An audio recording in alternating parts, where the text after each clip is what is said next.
No dia em que se realiza o funeral de Sérgio Carrinho, que vai ser cremado no entroncamento, recuperamos excertos e imagens de uma entrevista ao Mirante realizada em fevereiro de 2009, onde o autarca fala do ecoparque do Relvão como uma tábua de salvação para o emprego no concelho da Chamusca, dos consensos políticos que sempre o ajudaram a gerir a autarquia e do descontrole na tesouraria da Câmara que lhe causou grandes dissabores. Sobre a sua vida pessoal, confessou que sempre deu um significado enorme à vida a partir da guerra do ultramar. A minha valorização do estar vivo não tem limites e qualquer coisa que coloque isso em risco deixa-me preocupado porque valorizo todos os bocadinhos da vida, confessou, numa conversa gravada para a posteridade de que reproduzimos certos e imagens. O objetivo número 1 hoje já, e portanto o próximo mandato vai ser exatamente assim, vai ser o desenvolvimento industrial, vai ser o ecoparque. Portanto, o ecoparque não terminou, é um projeto que não vai terminar. Portanto, tem, aliás, mesmo hoje, nestes momentos, ou na próxima reunião da Câmara, que é hoje à noite, temos alguns processos para ver do ecoparque. É um processo incontornável, que é conseguir que haja emprego qualificado e seguro, enfim, que haja emprego aqui no concelho, porque efetivamente a economia alterou-se toda e, portanto, a forma de termos aqui ainda alguma sustentabilidade é termos aqui algum emprego. Se não tivermos, podemos ter feito tudo, de maneira que se tornava que se vão embora. Até aos anos 90 foi os grandes anos das infraestruturas básicas, por exemplo, sei lá, é preciso saber que só em 87 é que a água chegou ao Pinha Grande e à Carreira, que só em 89 é que chegou à Parreira, portanto isso são dados importantes.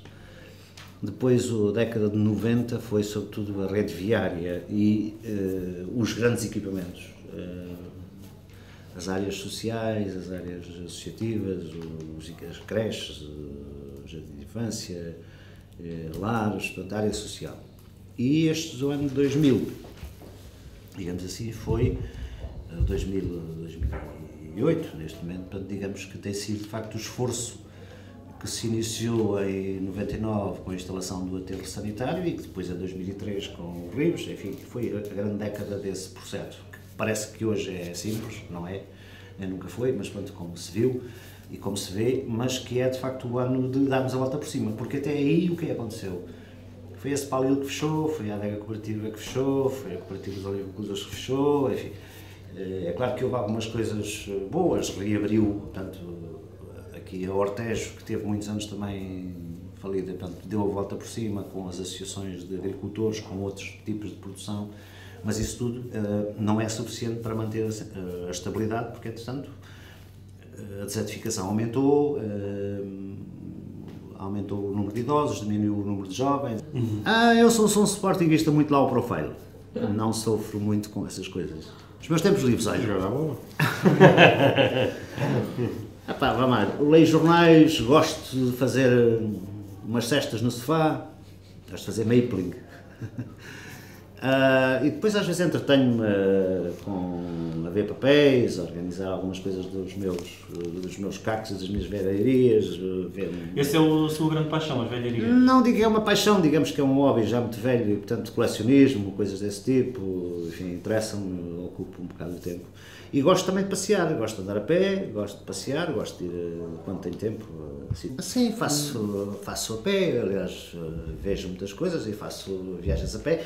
E isso permite-me, digamos assim, ter uma visão muito concreta do território. Eu gosto de coisas simples, não gosto de coisas muito complexas. Pronto, de qualquer maneira, gosto de coisas simples na vida, no exercício do cargo, nessas coisas todas. Tudo o que for coisas muito complicadas, com muito protocolo, com muitas coisas, deixam-me inseguro. Porque não é que eu não acho que isso seja necessário, mas portanto, privilegio o contacto aberto, sem luz do exterior, irrita-me, uma pequena claustrofobia, uma coisa muito complicada, que, sobretudo, eu gosto de saber as coisas que correm bem e as coisas que correm mal, e quando uma coisa qualquer,